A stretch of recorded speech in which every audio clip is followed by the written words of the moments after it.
Hello traders, welcome back to Girgit trading.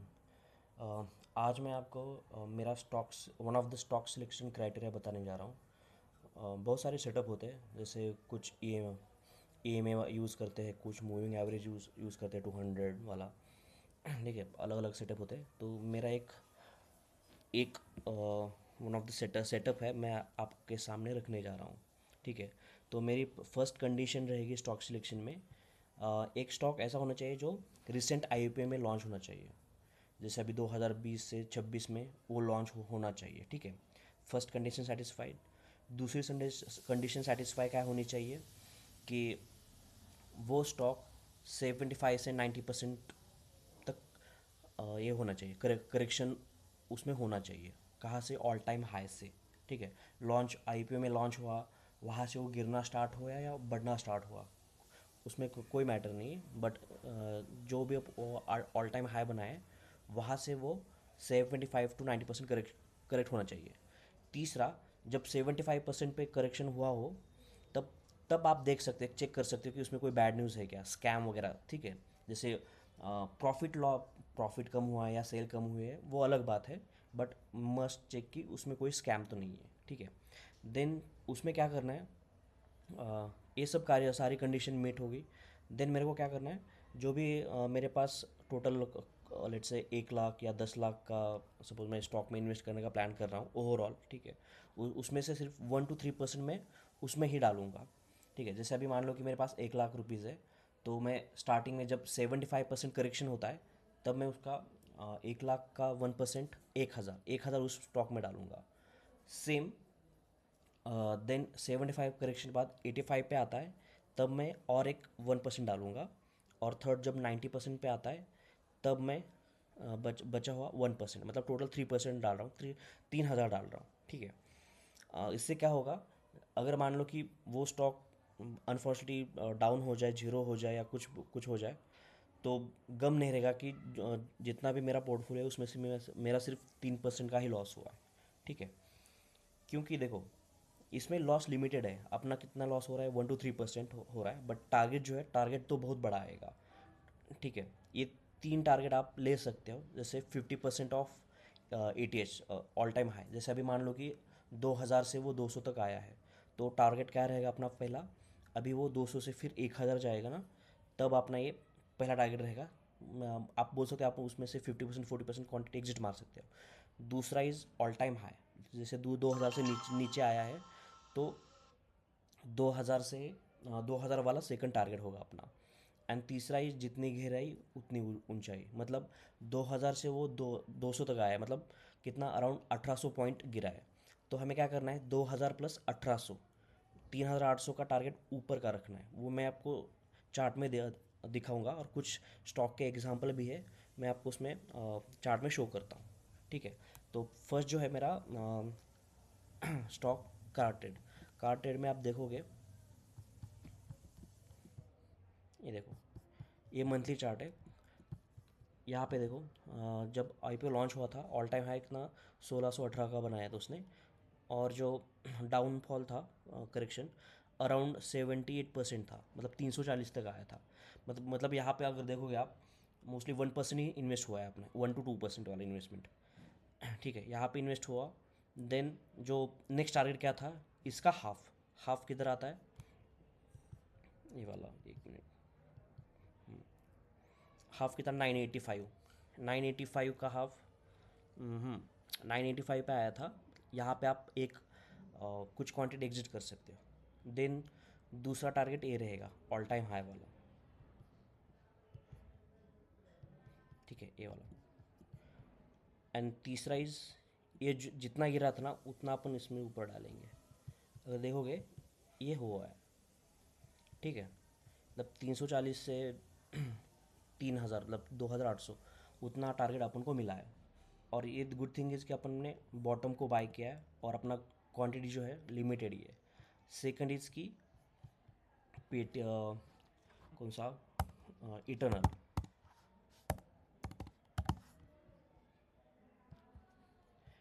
Eternal ने भी इसमें भी वैसा ही हुआ था। ठीक है, ऑल टाइम हाई पे 169 गया था, वहाँ से वो अराउंड 75% गिरा था, ठीक है। उसके बाद जो टारगेट है अपना, बाइंग प्राइस लेट से अपन की 40-41 तक लेट से अपन ने बाई किया है। देन उसका पहला टारगेट 106, ठीक है। मतलब ऑलमोस्ट अपन को डबल डबल प्रॉफिट, हाँ डबल प्रॉफिट मिला है। सेकंड टारगेट की ये जो ऑल टाइम है वो 169 वाला, वो सेकंड टारगेट रहेगा। एंड फाइनल टारगेट क्या रहेगा अपना, ये वाला, ठीक है, जो कि ये भी अचीव हो चुका है। देन तीसरा is it's a Paytm. Paytm में भी वही हुआ था। अगर आप देखोगे ये भी लॉन्च होने के बाद कितना, अराउंड 83% तक गिरा था। मतलब हमारा सिर्फ 2% ही इस टाइम तक 2% ही अलोकेशन हो जाता। टारगेट क्या रहता अपना, फर्स्ट टारगेट जो हाफ है इसका हाफ, 1100-1200 जो भी कुछ है ये।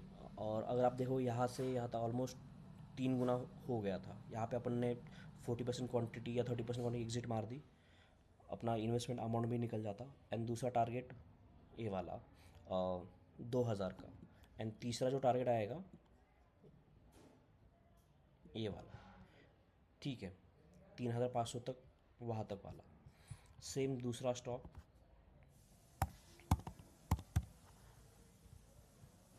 तत्व चिंतन फार्मा, ये भी कितना आया है अभी, यहाँ से यहाँ तक 78% गिरा था। एंड अभी तक 50% का अपन का जो है यहाँ तक आया नहीं। सेम टारगेट ये रहेगा, second target and third target, जितना गिरा है उतना ही ऊपर, ठीक है। देन दूसरा एक था आइडिया फोर्ज।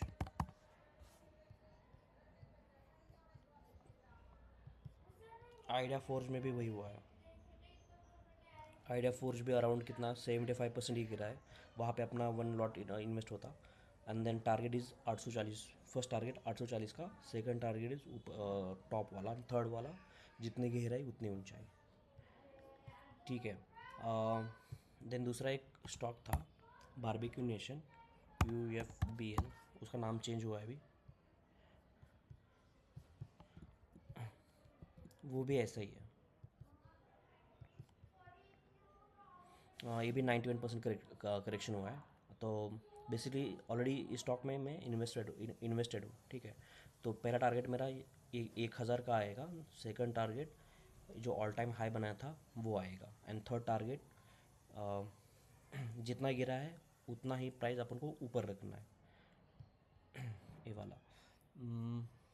दूसरा एक था एक सुला भी है।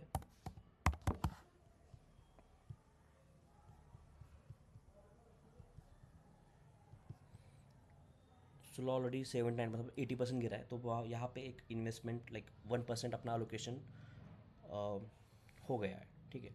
टारगेट क्या रहेगा इसका, 420 का पहला टारगेट, एंड सेकंड टारगेट 700 का, एंड थर्ड टारगेट वही जितना गिरा है उतना ही ऊपर वाला, ठीक है। दूसरे से एक स्टॉक मुझे मिला था, एक जेनसोल वाला, ठीक है। ये जो है जैसे भी आई थिंक 2023 में ही लॉन्च हुआ था। ये उसने हाई बनाया, ठीक है, हाई बना के अभी 75 कहाँ पे, आई थिंक यहाँ पे 75, ठीक है। तो यहाँ पे देखा जाए तो 75 गिरने से पहले ही एक न्यूज़ आई थी, ठीक है, इसमें कुछ तो गड़बड़ हुई थी।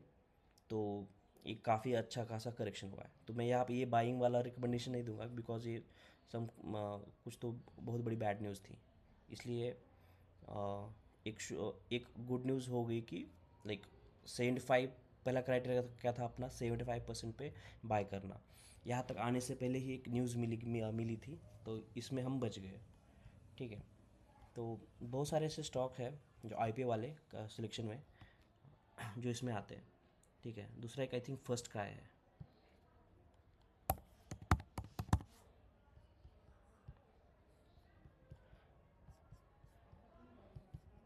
ठीक है। फर्स्ट का है भी आई गेस ये 71%, मतलब और 75 पे अभी तक नहीं आया। हम 75 का वेट करेंगे। 75 पे 1%, देन 85 पे 1%, एंड देन 90 पे आया वो वाला 1%। ठीक है। ये हो गया। दूसरा,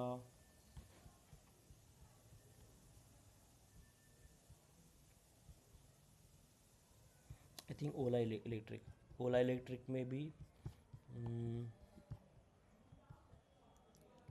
देखा जाए तो ये 85% आ गया है। तो अगर बोला जाए तो अपन 75% पे कुछ क्वांटिटी एंड 85 पे, ये 90 वाला भी अभी बाकी है। मतलब अब तक अपन अपन का 2% ही इन्वेस्टमेंट हो गया, ऐसे मान सकते हैं अपन। ठीक है।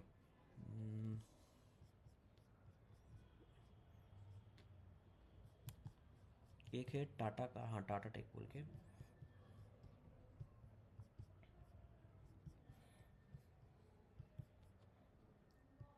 ये भी अराउंड कितना 63%, मतलब 75% तक अब तक उस जगह पे नहीं आया। जब से 75% करेक्शन होगा तभी तभी इन्वेस्ट करना है अपन को।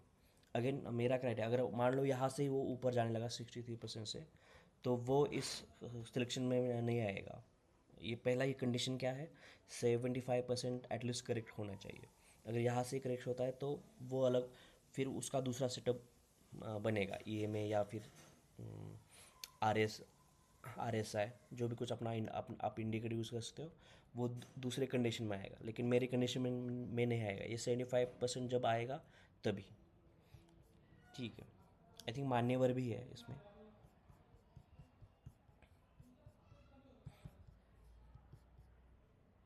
मान्यवर भी अगर देखोगे आप, 75% में करेक्शन में इसमें आ गया है वो। ठीक है।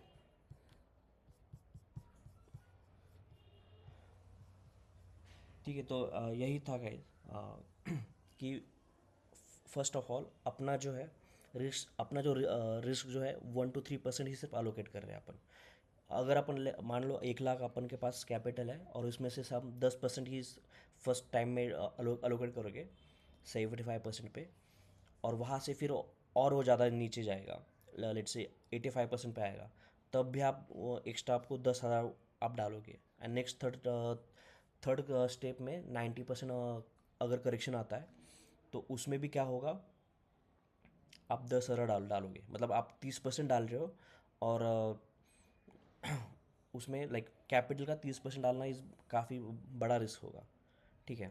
और इसमें पैसा भी ऐसे अटक अटक के रह सकता है। मान लो प्राइस करेक्शन हो गया, अभी टाइम करेक्शन मतलब वो 2-3 साल उसी फेज़ में रहा, ऊपर गया ही नहीं, तो ये प्रॉब्लम हो सकती है। एंड उसी दौरान अगर आप अपन को दूसरा सेक्टर या कोई दूसरे स्टॉक मिले, उसमें भी डालना अपन को थोड़ा मुश्किल लगेगा। तो ऑलवेज़ की स्ट्रैटेजी से बेहतर बढ़िया रहता है कैपिटल मैनेजमेंट। अगर आप हर एक स्टॉक में अपना रिस्क मैनेजमेंट करते हो, कितना पैसा डालना है, अगर ये अटक जाए नेक्स्ट 4 साल के लिए, 5 साल के लिए, या इवन 10 साल के लिए, तब भी आपको कुछ मतलब टेंशन लेने की ज़रूरत नहीं ना पड़े। ठीक है। तो यही था मेरा आज का स्टॉक सिलेक्शन। होप आपको पसंद आ जाए। अगेन ये बाइंग सेलिंग वाला रिकमेंडेशन नहीं, ये सिर्फ मेरा ऑब्जर्वेशन है। ऑब्जर्वेशन के दम पर ही मैंने इस सिलेक्शन क्राइटेरिया बनाया है। ठीक है। Thank you traders.